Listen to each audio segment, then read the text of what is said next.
So this is my new 3071 D5 that Mamba just came out with. They do my unboxing video. I already have their 9-blade GTX in my car, and going to be upgrading the new turbine wheel they just released.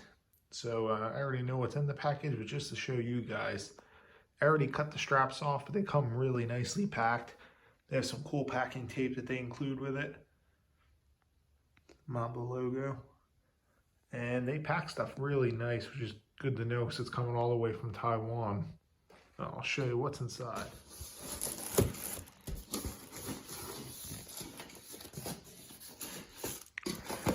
So they put the turbo inlet right in the top, nice and bubble wrapped. I'll open that up for you, show you what it looks like.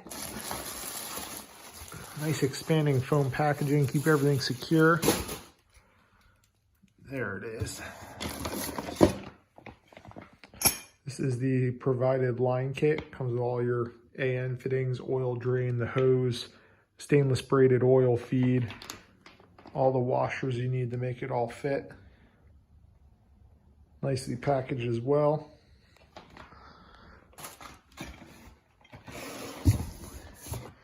Every turbo comes with a nice little booklet.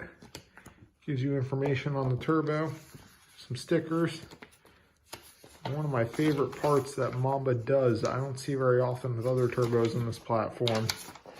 They provide you with all the balance information for your specific turbo. So it's pretty cool. You get to see exactly what yours did, you know, what they did to balance it, and make sure that it passed. Pretty important, the kind of speeds that we're spinning these turbos to make the kind of boost pressure we need. So a little nifty feature. And also, actually, before I forget, I do put your manifold gasket and downpipe gasket in there as well. Turbo itself, they zip tie the bag for you to keep it nice and sealed during transport. Make sure nothing gets in there.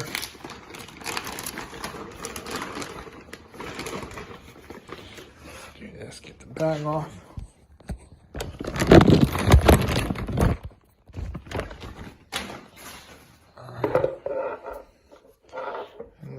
Have it.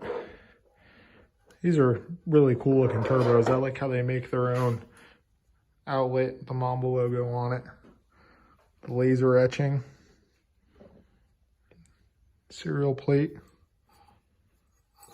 These new D5 models have an inconel bearing cage. It looks like they upgraded them from previous units. See, the machining looks real nice. Garrett GTX style core. And the fun part that's new with these models, that D5 turbine wheel. This is the split blade style. It's supposed to reduce back pressure by quite a bit and do good for top end power. Seen pretty good results from them so far. I'm excited to try it out on mine.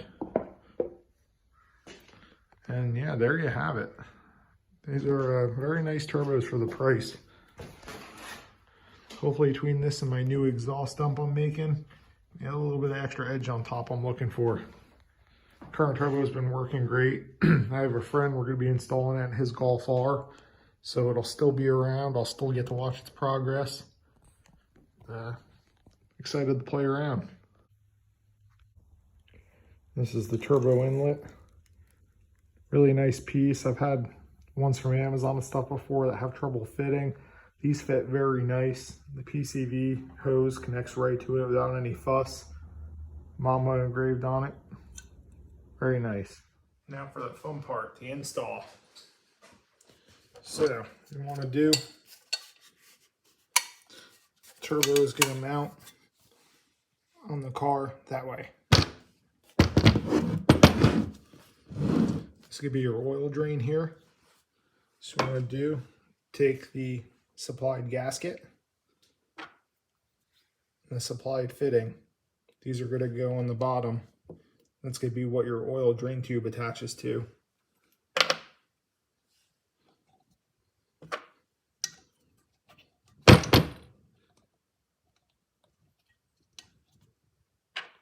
These are the supplied bolts. There's 2 of them.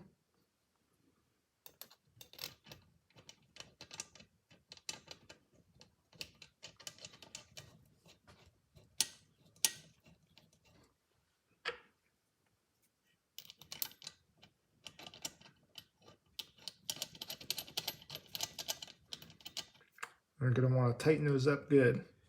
All right, those are 13 millimeter. I got this all tightened down now.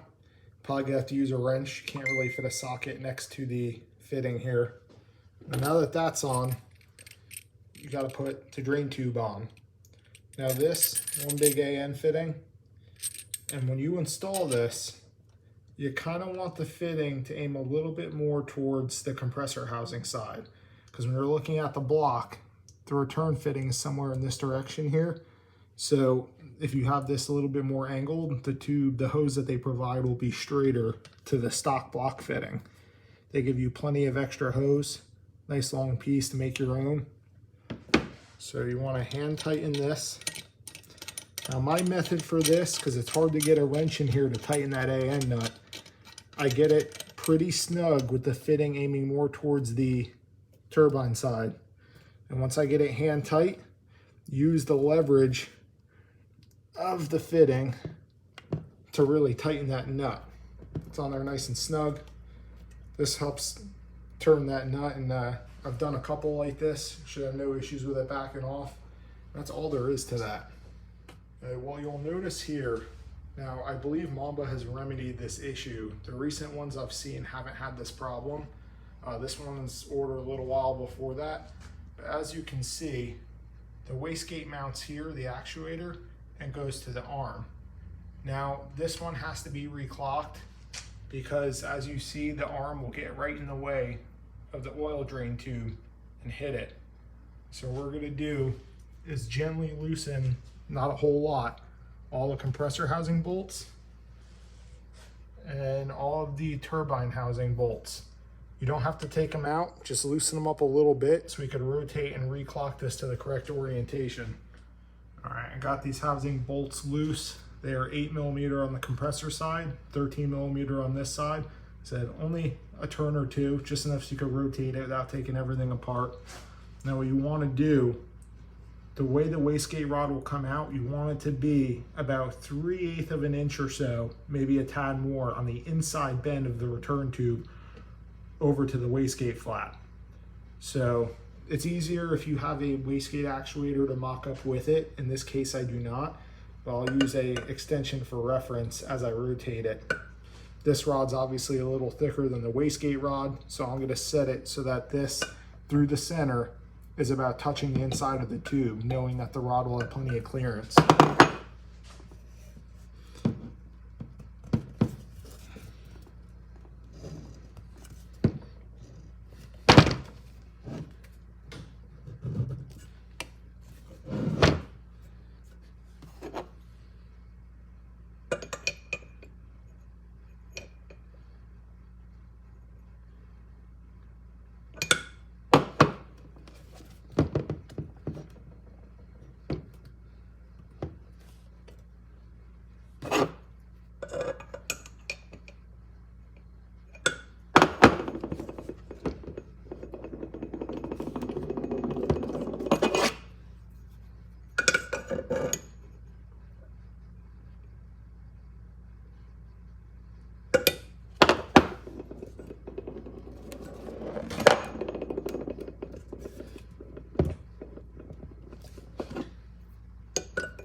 That looks pretty good right there.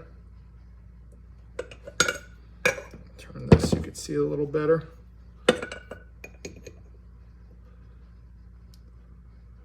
That's how that wastegate arm will sit, right under the bend. It looks close, but it's not.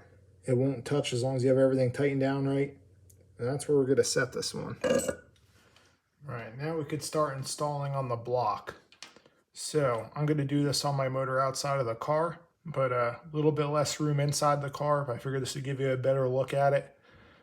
Pretty easy to get to once you get everything out of the way when you're in the car as well. Now this was an LKQ engine, so some of these lines are cut. But normally you would originally unbolt, this is the oil feed line. You're going to unbolt that, and they're pretty hard to get out of the block. It'll take quite a bit of wiggling, some vice grips, some flathead screwdrivers prying and wiggling until you get it out.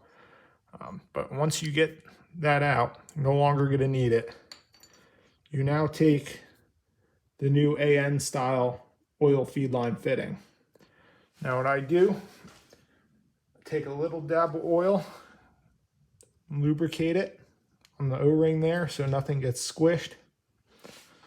Now, you're gonna wanna get it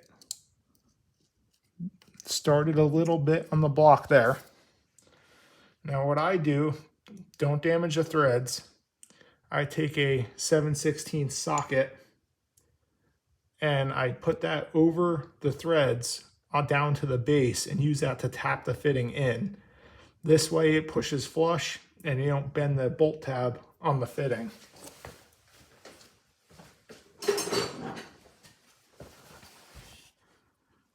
Set that on there.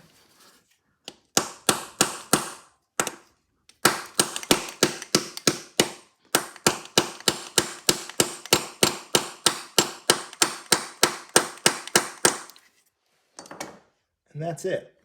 Obviously put the bolt in. I have to pick one up since this is a junkyard motor. But once you have that fitting on, you can go ahead and screw on the supplied filter. This has a screen in it. It goes in line to the oil feed to make sure the turbo is always getting clean oil. You go ahead and thread this on there.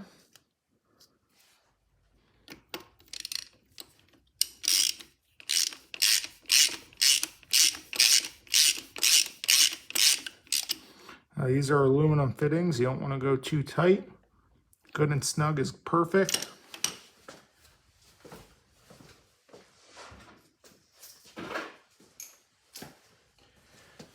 Now you can take the supplied braided oil line.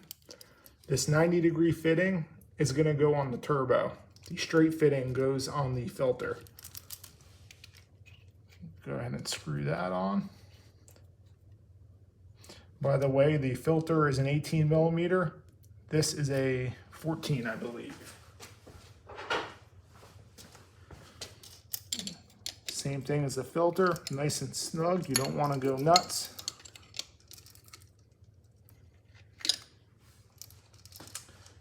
Now we can focus on the turbo itself. Now I have to take this back apart before the engine goes in the car, so I'm not going to bother putting the gasket on. This is just for the sake of the video. But normally, obviously, you put your gasket right there. Slip the turbo on.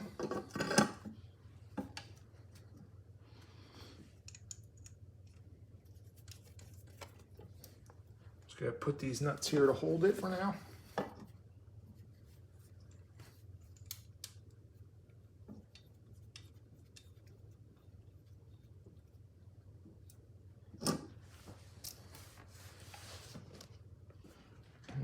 One step closer getting this thing on.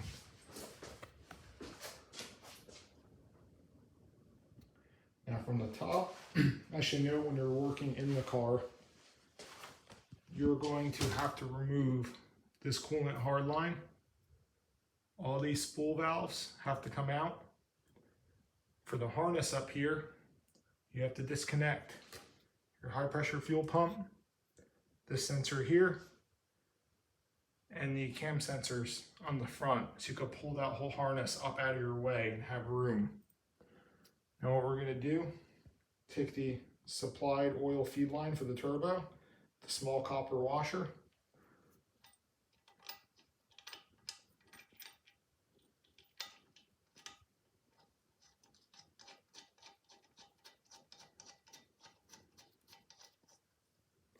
so we go there, tighten that one up. Now when you do the final install, that 90-degree angle that you have from earlier will go up around the back of the motor and onto there. You could orient it however you want, tighten it down, but that is how your feed setup goes. On the back side, put your oil, or I'm sorry, your antifreeze return on. It's that Y-shaped fitting, supplied bolt, and there's a copper washer on each side of the bolt. You want to orient it so that those turn in towards the block.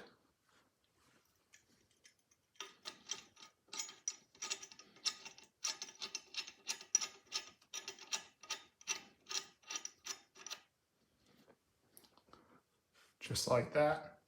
And your heater hose lines are going to connect directly to those. Come around to the front side again. This is where this front coolant line goes. Another bolt, another 2 copper washers. It's going to sit on it just like that and connect to that hose right there. Now I can't connect this one because LKQ cut the hose, but I'll get a new piece of hose for that for the final install. And there you have it. That's how everything should look when you're done installing. I hope this outside of the car made it easier to see and understand how these fittings go. Your oil feed or coolant feed and return.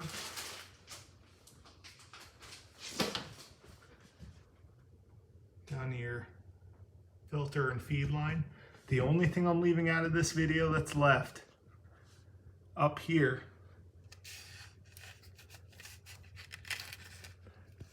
that spot right there, that is where the oil return tube is factory. Now when you pull the rubber hose off the factory line, you could reuse the piece that's in this block here already, the metal tube, and all you do is cut a piece of that length that Mamba provided of the rubber hose to the tube on the block. You just measure, then once you get the right measurement, these are 2 supplied clamps, clamp it on. Very simple. If I had a OEM return tube to put back on this motor, I'd do it for you, but you usually end up only using a couple inches of the hose. You got plenty extra. So if you butcher the first cut, not a big deal. Any of you guys have any questions? I've done multiple of these installs, most of them in car. This is the first one I've done outside the car for display purposes. This is actually a motor that's going in a friend's car. I got to do a swap on soon. But yeah, any comments, feel free. I'll try to answer any questions I can. Thanks for watching.